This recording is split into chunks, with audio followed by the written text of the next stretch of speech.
There is an eerie silence in the annals of history, a tantalizing lacuna that has plagued researchers, theologians, and spiritual seekers for centuries.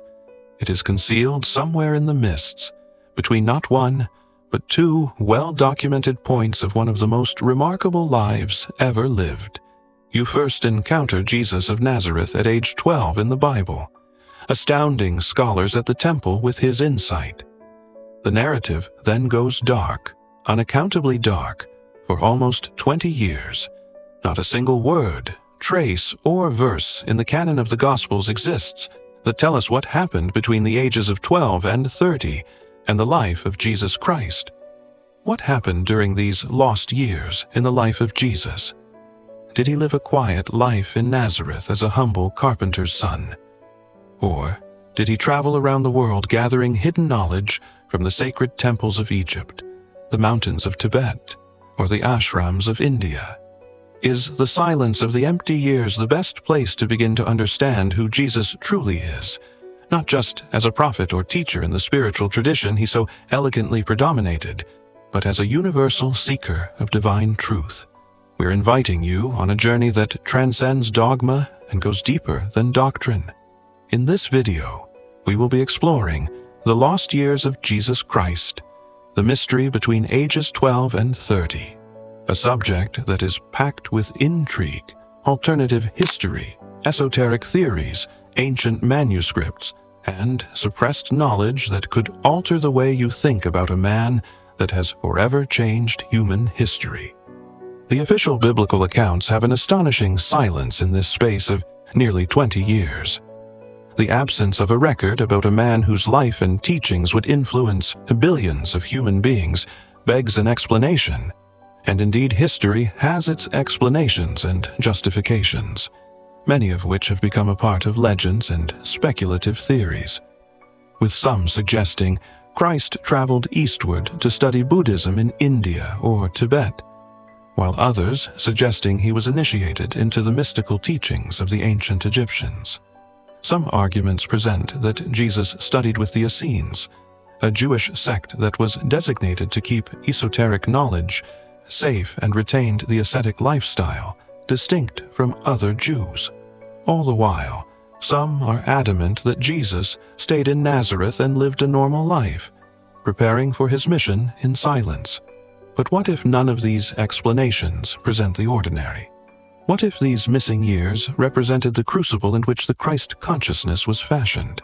Be it Jesus meditating in a cave in the Himalayas, traveling the sands of Egypt, or cloistered away in the hills of Galilee, the silence from these years did speak, and it may have implications.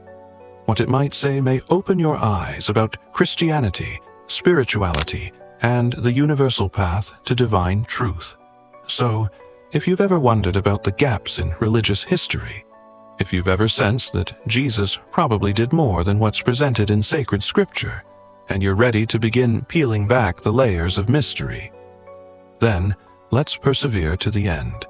What you'll find in his lost years may challenge what you think you know, but it may also awaken something within you that is profoundly personal.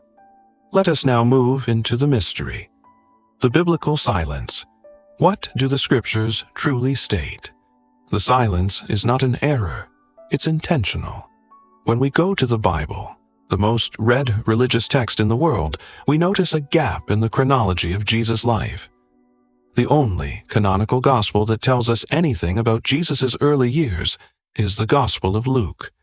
In Luke 2:41-52, we have the one occasion where Jesus, at the age of 12, is found in the temple courts of Jerusalem, sitting among the teachers, both listening to them and asking questions. Even at this young age, all who heard him were amazed at his understanding and his answers. The importance of this moment is significant in terms of Jesus' spiritual maturity and awareness of himself. But then, silence. The next moment we find Jesus in the biblical record. He appears as a 30-year-old at the Jordan River to be baptized by John the Baptist. Between these two moments, 18 years, the Bible is silent. Scholars refer to this silence as the hidden years, or lost years of Jesus. And without any details provided by the New Testament, it has been the silence of it all that has fueled speculation for centuries. Some proponents of traditional Christian understanding argue that this silence is just a likeness of a quiet time, when Jesus lived a normal life in Nazareth as a carpenter and under the guardianship of Mary and Joseph. In this line of argument, Jesus' mission did not explicitly begin until his public ministry around the age of 30, and therefore, the period of silence formed from his earthly life was eliminated from the accounts mostly because, they argue, it had nothing spiritually significant and theologically deadwood relevance. Nonetheless, the Gospel of Luke does use one clue. In Luke 2:52, it says, "And Jesus grew in wisdom and stature, and in favor with God and man." Admittedly, this is more than just a throwaway verse.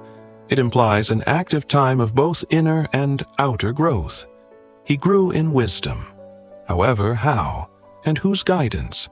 If we espouse the view that Jesus was born with natural divine knowledge, then why would he have to grow in wisdom?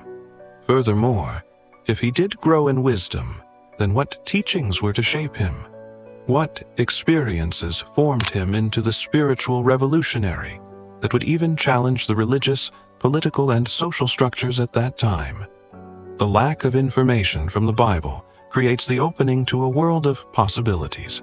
Possibilities that the early church may have found too controversial, too mystical, too disruptive to include. We should consider the cultural context of the time. It was not uncommon for young Jewish men to be apprentices as tradesmen and students of the Torah.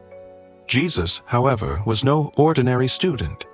He was already showing awareness of the depth of scriptures at age 12, distinguishing him from the other boys in the Galilee region. Even more than that, it is very likely he traveled and sought knowledge beyond Galilee, perhaps in places one would expect would advance his spiritual studies.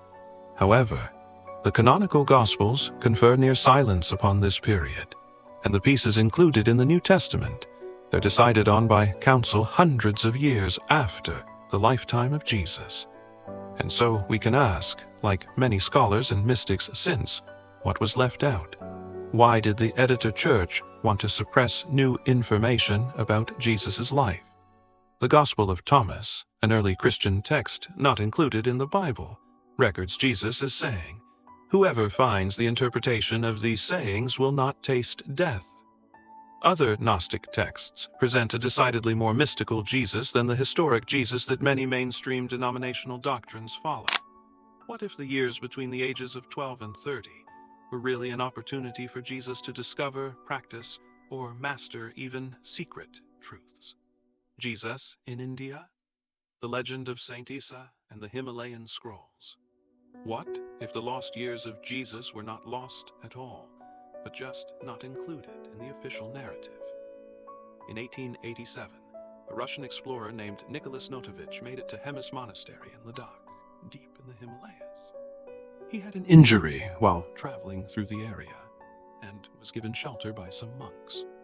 What he saw in the monks' possession would impact religious history, if it was believed. Notovich claimed the monks showed him ancient scrolls written in Tibetan that described a character called Saint Isa, a foreigner from the West who came from Israel.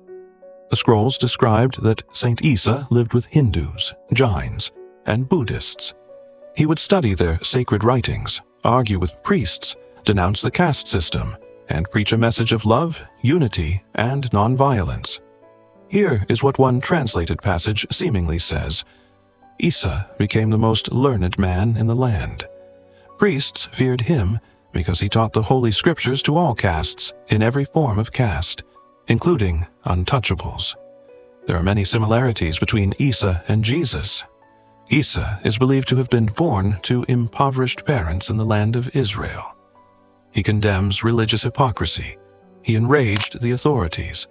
He vanished for several years, and he came back home to tell the truth about God. But wait, how did this story end up in a secluded Buddhist monastery? The story goes so much deeper. In 1894, Notovich published The Unknown Life of Jesus Christ. It was an international sensation. The book was denounced as heretical by some, while others were excited by the very thought that Jesus had traveled to India, Nepal, and Tibet to study spirituality. But there was also a lot of criticism of his claims. Scholars, as well as church representatives, refuted his claims. Some insisted Notovich had made the entire thing up. But decades later, other researchers and spiritual seekers, including Swami Abhedananda and Russian artist Nicholas Roerich, also insisted they saw these scrolls, or heard of Isa from local monks. If this is true, that would mean not only that Jesus was aware of Eastern spirituality, but he also must have studied personally with Hindu swamis, monks, and with Buddhist monks. Jesus' teachings, such as love your neighbor, turn the other cheek, renounce material desires, transcend the ego, resonate remarkably with Eastern philosophies. Is it possible that Jesus acted as some kind of connection between East and West? A spiritual alchemist who combined the knowledge of both? Now think about this. A young man from Nazareth, dissatisfied with the corruption promoted by the temple in Jerusalem, decides to travel east, like many truth seeker of his day. He travels through Persia and studies with the Zoroastrian magi. He arrives in India and studies the Vedas, the Bhagavad Gita, and yogic philosophy. He travels the Silk Road into Tibet, meets with Buddhist monks, and deeply questions suffering. When he returns, he does not conform back into the mold of any particular religion. His message has a universal, cosmic, revolutionary quality. But this is a problem. A Jesus that teaches universal truth without connection to any institution is problematic, and he is dangerous. He cannot be owned by one religion, one church, or one organization or dogma. He is a spiritual insurgent, a menace to empire, empire's orthodoxy, and control. Could that be the reason these years were omitted from the official storyline? Why would the early church fathers, wanting to hoard power, leave these stories out of the approved gospels? These questions linger ominously. Was the real Jesus too radical, too Eastern, too free for the history given to us? There are many living yogis and spiritual teachers from India and Tibet today who ceremoniously honor Jesus, referring to him with admiration as a yogi of the highest order, a mystic realized in union with the divine. Regardless of whether the scrolls of Saint Isa are in fact authentic or not, the oral traditions spanning many of the Himalayan cultures, the shared spiritual experiences, the historic similarities between Jesus' teachings, those connected to Eastern thought, and the time frame of his lost years, speaks of something vastly more significant than what Bill Sunday School ever taught me.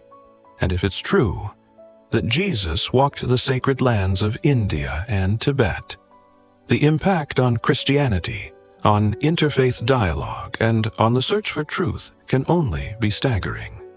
Jesus, the mystic, lost teachings of the divine within.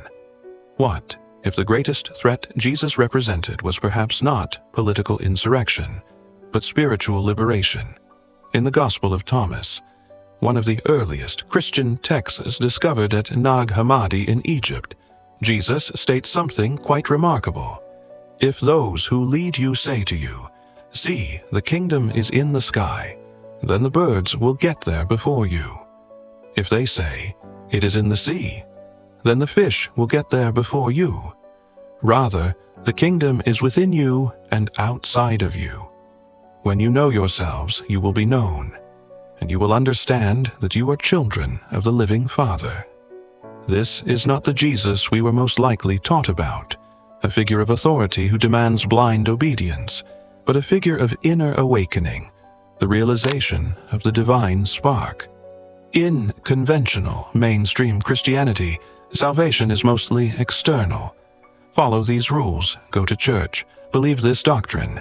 However, in these hidden or suppressed teachings, Jesus is speaking like a mystic, a master of consciousness, instructing his followers to go within, awaken, and realize their divine origin.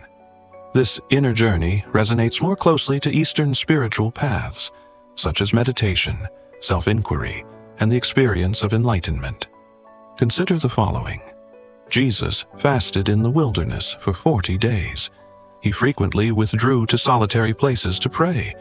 He taught through parables, stories with hidden or layered meanings. Be perfect, as your Father in heaven is perfect. You are the light of the world. These are not just the words of a person who knew himself. These are the words of someone inviting others to know themselves, not through ritual, but through direct experience of the divine. Some would contend even more. The Gnostics, early followers of Jesus branded as heretics, believed that Jesus had come to reveal certain secret knowledge, gnosis, of the cosmos, of the soul, of the prison of material illusion.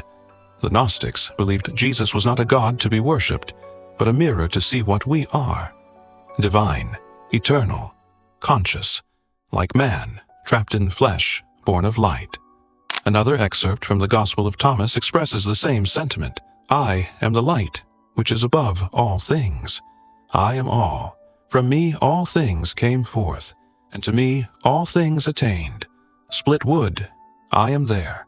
Lift the stone, and you will find me there. Now, take a moment to picture this. What if Jesus was teaching a cosmic unity, realizing that God is not a ruler away from us, but is instead the very nature of life itself, which is found in all things? These kinds of ideas are strikingly similar to the philosophy behind Hindu Advaita Vedanta, which teaches that the self, Atman, is one with Brahman, the ultimate real, or to the Buddhist non-duality, which teaches that separation is illusion and all things are interconnected. If Jesus was in fact expressing such mysticism, then we can certainly see why his real teachings would be modified or disappear altogether under organized religion. A Jesus teaching that you are divine and have the key and are just showing the way. That is very difficult to control. There's a greater comfort of worshiping a God that is glorified at a distance than simply accepting that the sacred is in you. Process that for a minute. And now for something even crazier. Jesus never ever said, "Worship me." Conversely, he burst forth in divine wonder, in the truth, and pointed to the Father, the kingdom, the way to awakening, to truth, to relationship, to union. What if he was not trying to create religion, but to revive some truth we have forgotten? What if they hijacked his message, institutionalized it, and made it dogma, with the real spiritual fire trapped beneath creed, councils, and cathedrals? Even early church fathers such as Origen and Clement of Alexandria wrote of two Christianities, one teaching for the masses, and a dual mysticism for the initiated. The mystic path, of course, was problematic. It empowered the individual. It subverted hierarchy. And thus it was marginalized, deemed heretical, illegal, and was lost abruptly. Until now. In the age of information, things are creeping back. As more and more people discover the mystic Jesus, the teacher of inner transformation, the teacher of divine union, the teacher of awakened consciousness. This Jesus does not ask for fear, shame, or blind belief. He invites you into freedom, into self-realization, into knowing the divine directly. Why the Church covered the truth, power, politics, and the missing Gospels. If Jesus taught that the kingdom of God is within you, that divine truth can be found in seeking inwards, then why was this forgotten in history? It isn't a matter of spirit, it is political. To learn why these teachings were swept away, we need to go back to the 4th century, to a time when the message of Jesus was not in the hands of mystics, disciples, or humble teachers, but in the hands of emperors. In 313 CE, the Roman Emperor Constantine passed the Edict of Milan, legalizing Christianity and ending centuries of persecution. It seemed like a victory for the followers of Jesus, at least externally. Internally, however, something more significant was happening. An event that would change the course of the religion forever. Constantine perceived not just a faith in Christianity, but also a tool, a unifying element that would foster a unified empire, create legitimacy, and control the psyche of a populace.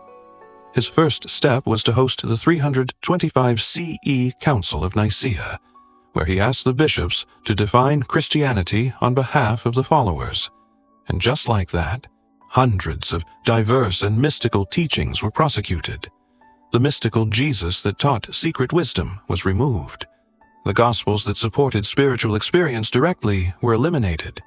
Only 4 Gospels were included canonically: Matthew, Mark, Luke, and John. All others were condemned, banned, and in many instances destroyed. This included spiritually powerful texts: the Gospel of Thomas, where Jesus speaks of inner light and divine union; the Gospel of Mary Magdalene, presenting Mary as a spiritual equal; and perhaps even the ultimate disciple, the Gospel of Philip, mentioning sacred unions, mysteries about the soul, and esoteric rituals; the Acts of Thomas, describing Jesus' travels to India. What happened? These texts gave power back to the individual. These texts offered salvation through knowledge instead of compliance.